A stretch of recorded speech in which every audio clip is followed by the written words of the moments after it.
గురించి మాట్లాడుకున్నప్పుడు జబర్దస్త్ అనగానే ఒక వందలాది మంది కామెడియన్స్ని ఇండస్ట్రీకి అందించింది. అట్లా మీరు కూడా ఇండస్ట్రీకి వచ్చిండ్రు, ఎంతమంది వచ్చిండ్రు, బిగ్ బాస్లు అనేవి ఉన్నాయి, బోల్డ్ అని వచ్చినాయి కదా. మీ నెక్స్ట్ టార్గెట్ ఏందనుకుంటున్నారు? చాలా వరకు బిగ్ బాస్లో పోదాం అనుకున్న వాళ్ళకి they wanted to have some sensation, ఏదో ఒకటి ఉంటే అట్లా పోతారు అనేది ఉందా మీకు కూడా? ఏమో నా దగ్గర సెన్సేషన్ లేదు కాబట్టి నన్ను ఇంకా పిలుస్తలేరేమో అనిపిస్తుంది. వాళ్ళు ఏం చేద్దామని అదే బయట నేరాలు ఘోరాలు చేసి లోపల కూర్చున్నట్టు ఉంటుంది. అది వద్దు, పిలిస్తే చేయడానికి మనం ఉన్నాం మేడం. నేను యాక్చువల్ నాకు ఇష్టమే మేడం. ఇప్పుడు కాదు కానీ నేను బిగ్ బాస్ అనేది హిందీ నుంచి చూస్తాను మేడం.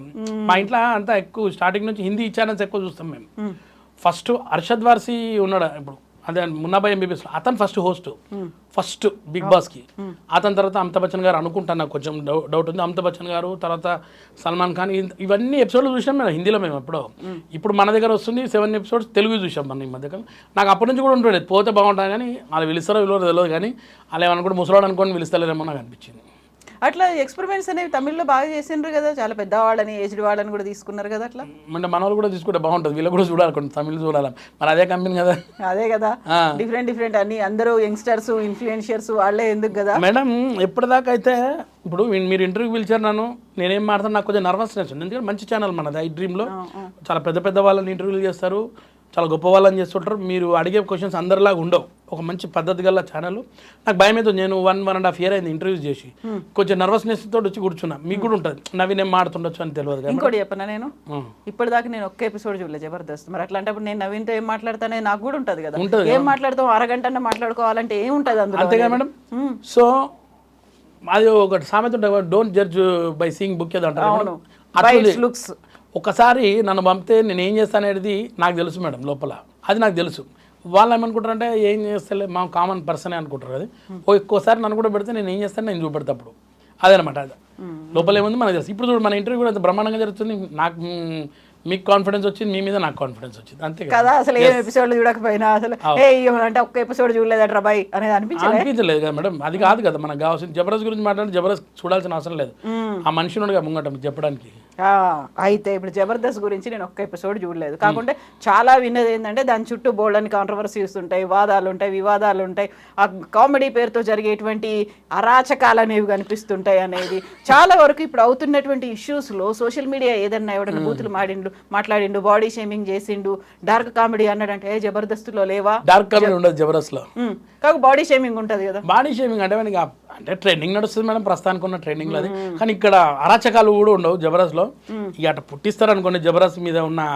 ఎందుకంటే కొన్ని మంది ఏం చేస్తారంటే రివర్స్ ఉంటారు కదా మేడం, ఈ షో మంచిగా ఉంది అంటే దాని మీద ఏదైనా బురద జల్లాలని ఉంటారు కదా కొంతమంది, అలా ఉంటాయి. కానీ జబర్దస్త్ లేకుంటే ఒక 100-200 మంది లేరు మేడం ఈరోజు ఆర్టిస్టులు, ఓన్లీ ఆర్టిస్టులు చెప్తున్నా. దాని దయవల్లనే ఉన్నాము. ఒకప్పుడు జంజాల గారి వల్ల ఎంతోమంది కామెడియన్స్ పుట్టారు, తర్వాత ఈవి సత్యనారాయణ గారి వల్ల ఎంతోమంది మన తెలుగు ఇండస్ట్రీ సస్యశ్యామలంగా ఉండే కామెడియన్స్ తోటి. వీళ్ళందరూ ఇద్దరు లేని తర్వాత వచ్చిన జనరేషన్ జబర్దస్త్. మల్లెమాల సంస్థ లేకుంటే ఇంతమంది కామెడియన్స్ లేరు మేడం. నేను జబర్దస్త్ వాళ్ళని చాలా సినిమాలలో అయితే కామెడీ తగ్గిపోయింది ఉన్నమాట చెప్పాలంటే జబర్దస్త్ వచ్చిన తర్వాత. ఇప్పుడు ఎందుకంటే జబర్దస్త్ స్కిట్లే చాలా వరకు సినిమాల్లో కూడా కనిపిస్తున్నాయి. వాళ్ళు ఎట్లా యాక్ట్ చేస్తున్నారు జబర్దస్త్లో, సేమ్ అదే యాక్టింగ్, అట్లాంటి డైలాగులు, అదే గెటప్ తో ఇందులో కూడా ఉన్నారు అనేది వస్తుంది కదా. కానీ ఏదైనా కానీ మంచి ఆపర్చునిటీ మేడం మా అందరికంటే. నేను ఇంకా ఒకళ్ళు జబర్దస్త్ లేకుంటే ఈ రోజు కూడా ఫోటోలు పట్టుకొని తిరుగుతూనే ఉంటుండే ఇంకా ఇండస్ట్రీలో, ఇంకో రోజు వస్తుంది. కానీ జబర్దస్త్ వల్ల మాకు దేవుడి వల్ల మంచి పేరైతే వచ్చింది మేడం, నాకు కానీ చాలా మంది. అంటే నేను గొప్ప ఏం కాదు, నేను 3rd ప్లేస్లో ఉండొచ్చు జబర్దస్త్లో, 1st, 2nd ప్లేస్లో చాలా మంచి వాళ్ళు ఉంటారు. అట్లయినా కానీ ఈ రోజు నాకు ఇంటర్వ్యూ దగ్గర పిలిచారంటే గ్రేటే కదా. ఇప్పుడు డార్క్ కామెడీ పేరుతో జరుగుతుంది. డార్క్ కామెడీ అంటే మీకు అర్థం కావట్లేదు రా బై, డార్క్ కామెడీ అంటే ఇది అనుకుంటూ లేటెస్ట్గా వచ్చి ప్రణీత్ హనుమంతు ఇష్యూ మనం చూసినాం, లేటెస్ట్గా జరిగింది, చివరికి అరెస్ట్ అయినప్పటికీ కూడా. డార్క్ కామెడీ అంటే దాన్ని ఒక ఈ జనరేషన్ జెన్జెడ్ వాళ్ళు వాడుతున్నది, మనలాంటి వాళ్ళకి అది అర్థం కాదు అనేది మన మీద ముద్రున్నప్పటికీ ఎదుటివాడు ఎంత హర్ట్ అవుతున్నాడు, ఎంత అఫెండ్ అవుతున్నాడు, ఇవన్నీ ఆలోచించకుండా చేస్తున్నారు కదా. నిజంగా మేడం, నాకు తెలియదు ఈ మధ్యకాలం చాలా మంది యూట్యూబ్లో చూసిన తర్వాత ఏమైందని చూసిన మేడం. ఇంతకుముందు నేను 2-3 కొన్ని చూసిన నేను. అంటే మన తెలుగు సినిమాల గురించి చాలా వరస్ట్గా మాట్లాడడం, వాళ్ళు 3 కూర్చుంటారు ఎక్కడి నుంచో బయట కంట్రీస్లో కూర్చుంటారు, వాళ్ళకి ఏం తెలియదు ఇక్కడ ఏం జరుగుతుంది అనేది, దాన్ని చాలా హేళనగా మాట్లాడేస్తుంటారు వాళ్ళు ఇష్టం వచ్చి వాళ్ళంతా వాళ్ళని ఒకటి వాళ్ళే చేసుకొని వాళ్ళని ఒకటి. దీన్ని డార్క్ కామెడీ అంటారో తెలియదు. ఇలాగే ఒక హిందీలో ఒక ప్రోగ్రామ్ ఉండే ఏఐబీ వాళ్ళది ఉండే ఇంతకుముందు, అతను కొంచెం ఫేమస్, ఆయన కూడా అట్నే చేస్తాడు. కానీ ఆయనకు కూడా ఇలాంటి సమన్స్ వచ్చిన తర్వాత ఆయన మొత్తం బంద్ చేసి ఏఐబీ అనే షో బంద్ చేసి ఇలాంటి సేమ్ కాన్సెప్ట్ పెడితే ఆ కాన్సెప్ట్ వీళ్ళు కాపీ కొట్టారు హిందీలోది. కానీ వాళ్ళు ఒక లిమిట్ దాకా మాట్లాడతారు వాళ్ళు హిందీలో, వాళ్ళకి తెలుసు ఏమవుతుంది అనేది. వీళ్ళు దాటిర్రు మొత్తం. అవును కదా. మొన్న మేడం అది చూసిన తర్వాత నిజంగా ఇలా కొట్టాలన్నా ఏందో అనిపించింది మేడం. ఎదురుగా కనిపిస్తే ఏం చేద్దాం, నిజంగా కొట్టేయాలి మేడం.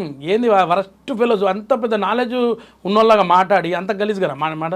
ముఖ్యంగా మధ్యలో నల్ల కలర్ డ్రెస్ వేసుకున్న పోరగాడు ఉన్నాడు, వాడైతే వరస్ట్. వానికి ఏమనిపిస్తుందేమో అర్థం కాదు. కానీ వాళ్ళ ఇంట్లో అక్క చెల్లెలు కానీ చిన్నపిల్లలు కానీ ఉండరా మేడం? చిన్న పిల్లలు మట్టుకొని అంత గలీజ్ మాట మాడతారు వాళ్ళు. ఇప్పుడు దాన్ని ఎంజాయ్ చేసే ట్రెండ్ వచ్చింది, లేకుంటే దాన్ని ఎంజాయ్ చేసే జనరేషన్ ఉన్నది అనేది, లేకుంటే 2 లక్షల మంది సబ్స్క్రైబర్లు ఎందుకు ఉంటారు దానికి? అంతా అవుట్ ఆఫ్ కంట్రీస్ మేడం. వాళ్ళకి ఇలాంటి సెంటిమెంట్స్ ఉండవు కదా. ఇండియాలో ఏంటంటే కల్చర్, మన కల్చర్ ఏంటి, మనం ఏంది మేడం, ఇలాంటి మాడతారా వాళ్ళు అనుకోవాలి. మన దగ్గర కూడా చూస్తారు కదా మేడం. అవును, అన్ని పుట్టి పెరిగి ఈయనే కదా, దీన్ని మైండ్లో పెట్టుకొని చేయాలి. కానీ నువ్వు అవుట్ ఆఫ్ కంట్రీలో ఉన్న సబ్స్క్రైబర్స్ సంతోషపడిపోతే చాలనుకుంటే ఇట్లనే ఉంటుంది.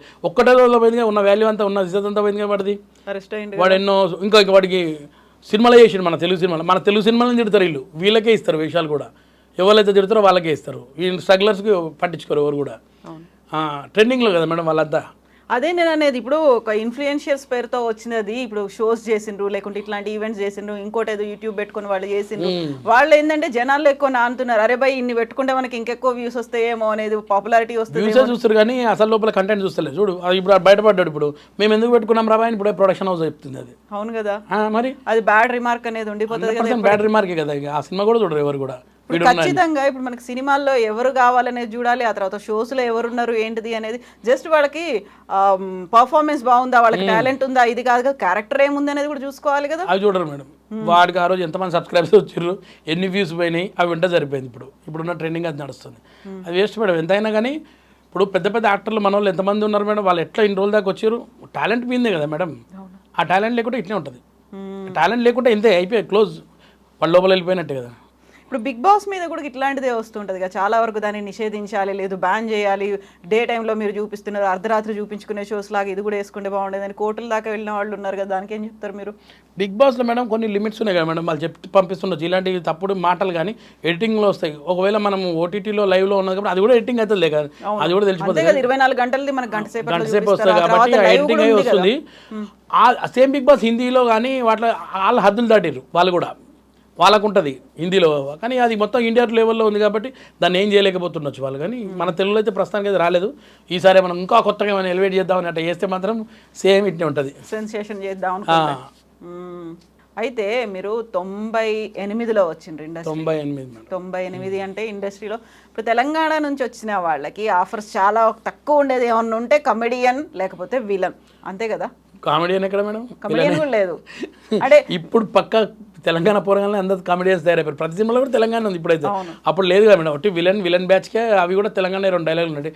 కానీ తెలంగాణలో డైలాగులు చాలా ఎంజాయ్ చేసిరు, అంత స్వీట్గా ఉంటాయి అనేది వర్మ గారి సినిమాలనే తెలిసింది మనకు. శివ కానీ, నర్సింగ్ పైల్వాన్ మాట్లాడే డైలాగ్స్ కానీ, అవన్నీ ఎంత ఉత్తేజన మాట్లాడి ఈ తెలంగాణ అని చాలా మంచిగా ఉండేవి అప్పుడు.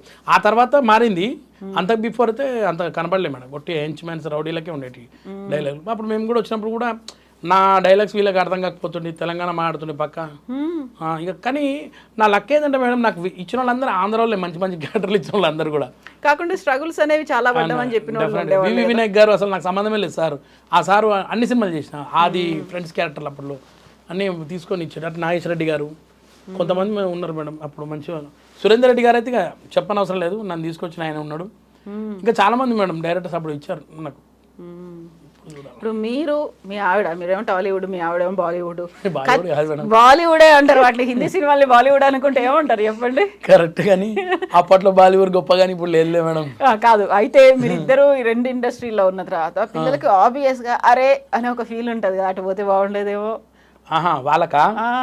మా వాళ్ళంతా ఒక టైప్ మేడం. మా పెద్దోడు కానీ చిన్నోడు కానీ వాళ్ళు మా మిస్సెస్ యాక్టింగ్ చేయడం అంటే వాళ్ళు ఎప్పుడు కూడా నేను మంచి యాక్ట్రెస్గా ఇష్టంగా మా మిస్సెస్ గురించి ఎప్పుడు కూడా వినలే. కానీ జీన్స్లో అయితే ఉంటాయి కదా, వినకపోతే అనిపిస్తుంది కదా. మా పెద్ద ఆయనకు ఉంటుంది కొంచెం, చిన్నోడికి అంత ఉండకపోవచ్చు కదా మేడం. అదొక టైప్లో ఉంటాడు మేడం. ఎందుకంటే మా మిస్సెస్ని ఎప్పుడు మంచిగా చూసుకోవాలి, ఇంట్లోనే ఉండాలని ఉంటుంటుంది మా చిన్నోడికి. ఎప్పుడైనా మేము షోస్ ఉంటాయి కదా మేడం, ఈటీవీ ఈవెంట్లకు పోతుంటారు. ఈవెంట్ షోస్ పోతే మా మిస్సెస్తో డ్యాన్స్ చేసినా ఏం చేసినా వద్దంటారు ఇల్లు. రాంది ఎందుకు అక్కడికి ఉంటుంది, చేయొద్దు అని అంటారు అన్నమాట. అమ్మాయి ఏం చేసిందో తెలియదు, చెప్పలే ఇందాక. తెలుసు మేడం. వాళ్ళు కూడా ఫోటోలు గిట్ట చూసి వాళ్ళు కూడా అంటారు షాక్ అవుతారు. అమితాబ్ బచ్చన్ తోటి ఉన్న ఫోటో, షారుఖ్ ఖాన్ తోటి ఉన్న ఫోటో చూసి వాళ్ళు కూడా ఫుల్ ఎంజాయ్ చేస్తారు. కానీ వాళ్ళు కొంచెం ఫీల్ అవుతారు అట్లా అని. అయితే ఇప్పటికి ఉందా లేదా మీ ఓడికి పెద్దోడికో చిన్నోడికో ఎవరికన్నా కొంచెం అట్లా పోవాలనేది? మేడం ఇన్ని రోజుల దాకా లేకుండా కానీ మా పెద్దోనికి అయితే ప్రస్తుతానికి ఇప్పుడు వచ్చింది మేడం మైండ్లో పోవాలని ఉంది. ఏదన్నా దాంట్లో ఒక దాంట్లో ఎన్నో ఓటీటీస్ గిట్ల వచ్చినాయి మేడం. ముందు ఫ్యూచర్ చూద్దాం. తీసుకుంటే యాక్టింగ్ ట్రైనింగ్ కోచింగ్ చూడాలా మేడం, ఎట్లా ఉంటుందో చూడాలా. లైఫ్ తెలియదు, కొన్ని రోజులైనా ఏమన్నా చేస్తాం. అయితే